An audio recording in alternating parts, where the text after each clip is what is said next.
Esses são os acontecimentos depois de algum tempo do pôr do sol ficar verde em uma fazenda remota. Hoje será contado o desfecho dessa história.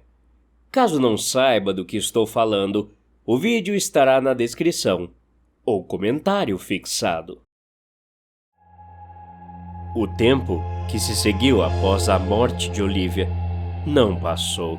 Esse tempo todo se arrastou como uma doença crônica, corroendo tudo o que eu havia de bom naquela casa. Kate foi a primeira a sucumbir. Não à morte, mas à ausência de vida. Ela tentou, Deus sabe que ela tentou, mas olhar para o meu rosto era olhar para o erro que custou nossa filha, o tapete de boas-vindas. Aquela maldita peça de fibra sintética que selou nosso destino. 6 meses depois do funeral, um caixão leve demais, fechado por misericórdia, minha esposa fez as malas. Não houve gritos, nem brigas, apenas um silêncio oco, o mesmo silêncio que habitava o porão. "Você devia vir junto comigo", ela disse, parada na porta, a chave do carro tremendo na mão. "Essa terra, ela quer você morto, John." "Não", respondi, limpando o meu rifle de caça pela 1000ª vez, embora não tivesse disparado um único tiro naquela noite. "Ela não me quer morto. Ainda não." "Você vai ficar louco, esperando por algo que acontece 2 vezes por década." "Eu não estou esperando, Kate. Estou me preparando." Ela partiu e eu fiquei.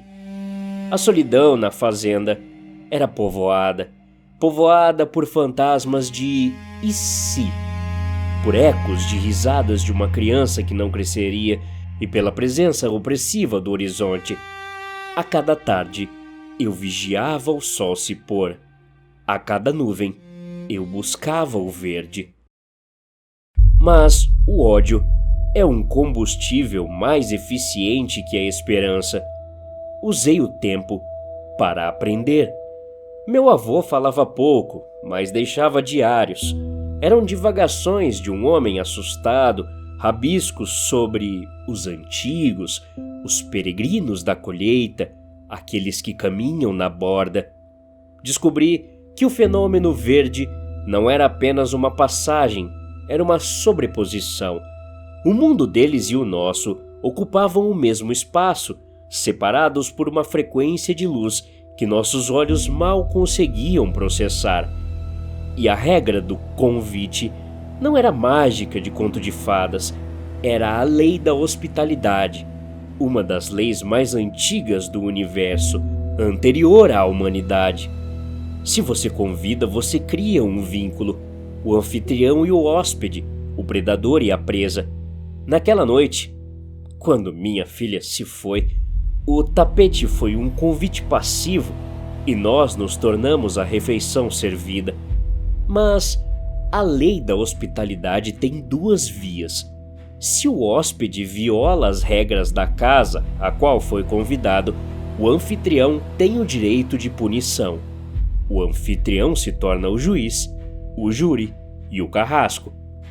Passei esse tempo todo transformando a fazenda, não em uma fortaleza para me esconder, mas em uma armadilha. Vendi o gado, vendi o trator, usei o dinheiro para reforçar a estrutura da casa principal, instalei trancas, não para manter as coisas fora, mas para mantê-las dentro. Estudei a anatomia de javalis e carneiros, aprendi onde cortar para causar dor sem matar. Aprendi a ser paciente. E então, numa terça-feira, o ar mudou. Eu estava no alpendre, bebendo café preto frio quando o cheiro veio. Cheiro esquisito, nunca tinha sentido. O vento parou. Os pássaros, que geralmente cantavam no final da tarde, calaram-se abruptamente, como se tivessem sido estrangulados todos ao mesmo tempo.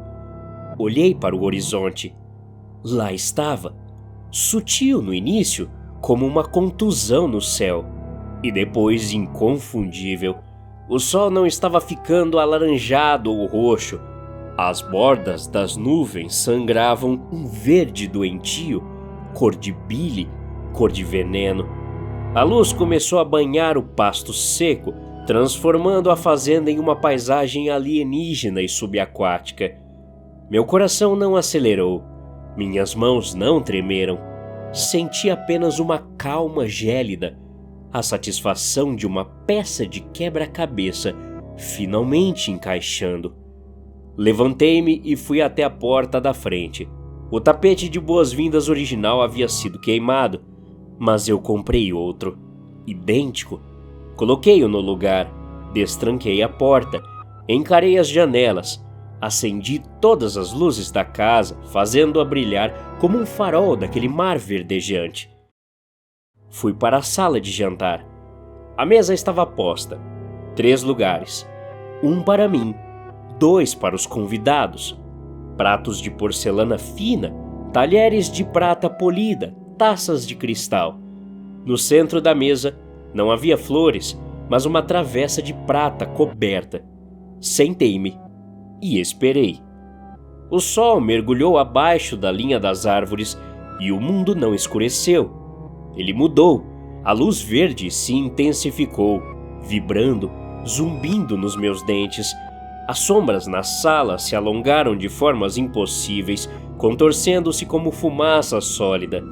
Então, ouvi risos, risadinhas agudas, arranhadas, vindas da estrada de terra.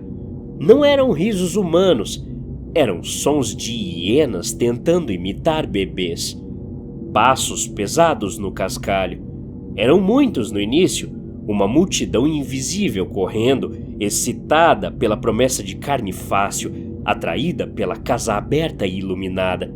Eles sentiam o convite. As coisas chegaram à varanda. O barulho parou. Silêncio absoluto, exceto pela respiração pesada e úmida do outro lado da tela da porta. Entrem! Minha voz saiu firme, ecoando pela sala. A casa é de vocês. A comida está na mesa. Sejam bem-vindos. O ar na sala ficou gelado. 2 vultos entraram. Eles eram, exatamente como eu me lembrava, impressos a fogo na minha retina. Corpos humanos, nus, flácidos e pálidos como massa de pão crua. A pele era translúcida, deixando ver veias negras pulsando por baixo. O primeiro, o homem com cabeça de carneiro. Os chifres negros espiralados e grossos raspavam no batente da porta. Seus olhos de cabra, retangulares e amarelos, fixaram-se em mim com uma inteligência maligna. A segunda, a mulher com cabeça de javali. O focinho úmido pingava saliva no meu assoalho de madeira recém-encerado. As presas amareladas se projetavam de uma boca que parecia sorrir eternamente. O cabelo grisalho e ralo caía sobre ombros humanos estreitos. Eles não correram, não atacaram. Eles estavam confusos. O medo é o tempero da carne para eles, e eu não cheirava a medo. Eles entraram na sala de jantar, os pés descalços fazendo sons de sucção no chão. Moviam-se com uma arrogância predatória. O carneiro sentou-se à minha direita, a javali à minha esquerda. A cadeira rangeu sob o peso antinatural deles. Vocês aceitam minha hospitalidade? Perguntei, servindo vinho tinto em suas taças. O líquido parecia preto sob a luz verde das lâmpadas que eu havia alterado. O carneiro inclinou a cabeça, os chifres quase tocando o prato. Ele soltou um som gutural, que poderia ser uma palavra em uma língua morta ou apenas um arroto. Ele pegou a taça com uma mão humana de dedos longos e unhas sujas e bebeu. A javali fez o mesmo, seus olhos suínos nunca deixando o meu pescoço. Ao aceitarem minha comida e minha bebida sob o meu teto, declarei, minha voz baixa e ritualística, vocês aceitam as leis da casa. Vocês juram não causar dano ao anfitrião enquanto o pão não for quebrado? Falei. Era uma aposta. Se eles fossem apenas bestas, me estraçalhariam ali mesmo. Mas se fossem o que os diários do meu avô diziam, entidades antigas regidas por regras arcaicas, eles seriam obrigados a jogar meu jogo. O carneiro sorriu. Um sorriso terrível, lábios humanos sob o focinho animal se repuxando. Ele concordou com a cabeça. Eles gostavam de jogos. Eles achavam que o jogo terminaria com eles me comendo como sempre faziam. Ótimo, falei. Vamos jantar. Levantei a tampa da travessa de prata no centro da mesa. Não havia um assado. Havia a cabeça empalhada de um urso de pelúcia. O ursinho de Olivia. O mesmo que eu esquecera no andar de cima naquela noite. Estava sujo, manchado com o sangue seco de tempos atrás, recuperado do local onde o corpo dela foi achado. O silêncio mudou. Ficou denso, perigoso. A javali soltou um guincho baixo, recuando na cadeira. Ela reconheceu o cheiro da presa que ela devorou. Vocês tiraram algo da minha casa sem permissão? Falei, pousando as mãos na mesa. Isso é roubo. Isso é uma violação da hospitalidade. O carneiro rosnou, levantando-se. A cadeira caiu para trás. A ilusão de civilidade se desfez. Ele não se importava mais com regras. Ele ia arrancar minha garganta. Sente-se! Ordenei. Não foi apenas uma ordem verbal. Apertei um botão escondido sob o tampo da mesa. Ganchos de aço dispararam do teto e do chão. Correntes pesadas, escondidas sob o assoalho falso e atrás do gesso do teto, chicotearam como cobras. Antes que pudessem reagir, grossas algemas de ferro forjado fecharam-se em torno dos pulsos e tornozelos deles. Eles gritaram, um som que misturava o berro de animais com o lamento humano, e tentaram se soltar. Mas o ferro era sólido, chumbado na fundação de concreto que eu passei todo santo dia reforçando. Eles estavam presos às cadeiras, que por sua vez estavam presas ao chão. O carneiro puxou com tanta força que ouviu o osso do seu braço estalar, mas ele não se soltou. Ele olhou para mim, e pela primeira vez, vi a confusão em seus olhos amarelos. Vocês esqueceram, eu disse, levantando-me calmamente e pegando a faca de trinchar carne. A regra diz, você está seguro desde que não os convide, mas ninguém nunca perguntou o que acontece se você convida. Eles aceitaram e se tornaram meus hóspedes. Caminhei até a javali. Ela tentou me morder, estalando as presas a centímetros do meu rosto. Na minha casa, sussurrei no ouvido peludo dela. Hóspedes rudes são punidos. A noite que se seguiu não foi breve. Descobri que a imortalidade deles era biológica, não espiritual. Eles sangravam, eles sentiam dor. E o mais importante, podiam sentir medo. Comecei com a javali. Queria que o carneiro assistisse. Queria que ele entendesse o que estava por vir. Usei ferramentas que preparei por anos. Não havia raiva nos meus movimentos, apenas uma precisão cirúrgica. Eu precisava saber onde estava minha filha. Não o corpo dela. Eu enterrei o que sobrou, mas a essência. Os diários diziam que eles consumiam tudo. Enquanto eu trabalhava, a luz verde lá fora pulsava em sincronia com os gritos deles. A casa parecia respirar. As paredes rangiam e eu ouvia coisas arranhando o revestimento do lado de fora. A multidão, os outros, querendo entrar para salvar seus líderes, ou talvez para participar do banquete. Mas eles não podiam. O convite foi específico, 2 lugares à mesa. Os outros não foram convidados. A lei da hospitalidade os mantinha na varanda, impotentes.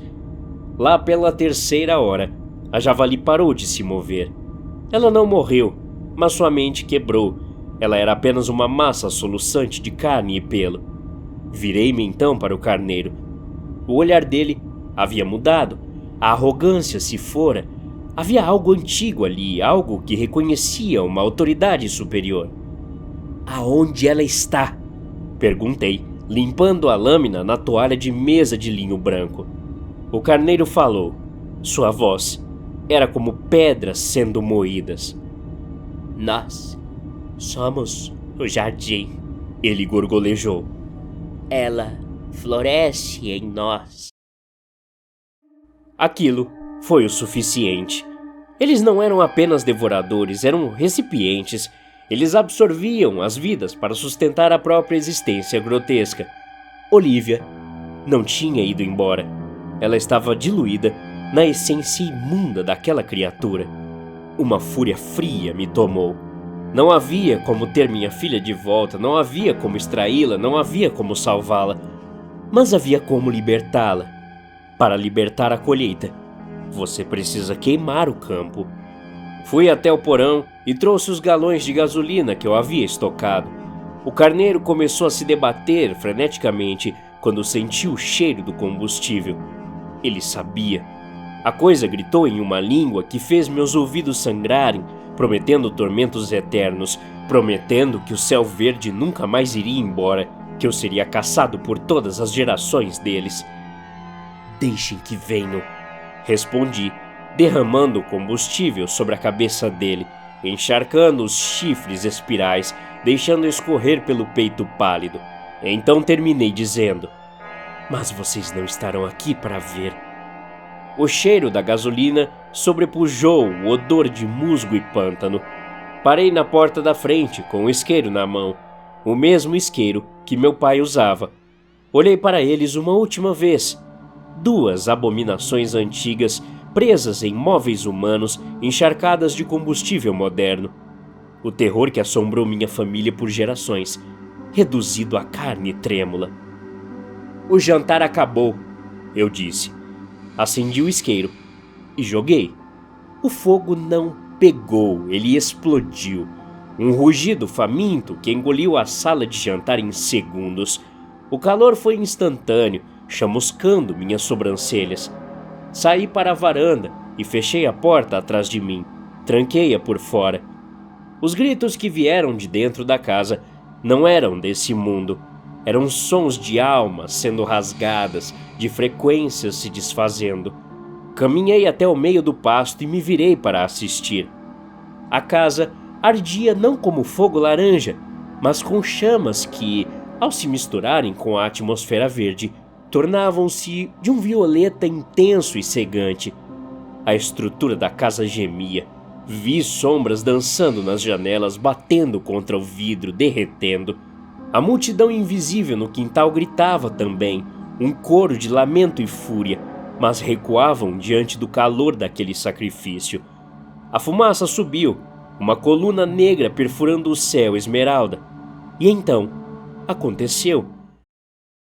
À medida que a casa desmoronava sobre si mesma, esmagando o carneiro e a javali sob toneladas de madeira em chamas e escombros, o céu começou a mudar.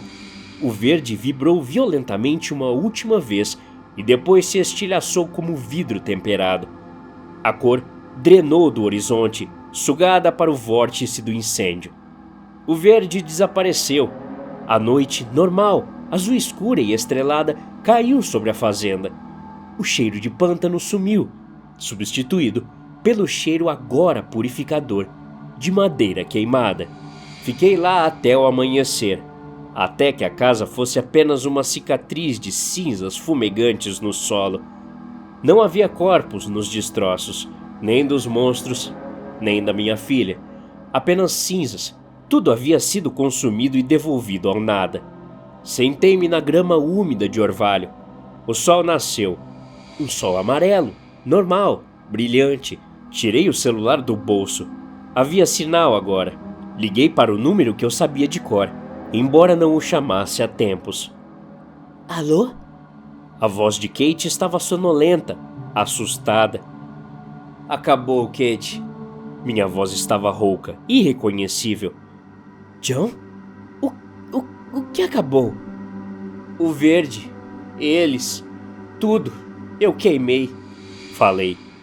John, onde você está? Olhei para as cinzas. Senti uma leveza no peito que não sentia faz muito tempo. A vingança não trouxe Olivia de volta, mas silenciou os risos. O ciclo estava quebrado. Meu avô estava errado sobre uma coisa. Não é preciso se esconder do escuro se você tornar o fogo que o consome. Estou indo embora, Kate. Respondi. Não sobrou nada por aqui, só terra. Desliguei o celular e o joguei nas brasas. Levantei-me, dei as costas para a ruína da minha vida e comecei a caminhar em direção à estrada. Não olhei para trás. Não havia tapete de boas-vindas para onde eu ia, e eu nunca mais precisaria de um. O horizonte estava limpo, e pela primeira vez em tempos, o pôr do sol seria só mais um pôr do sol. Até a próxima. Obrigado.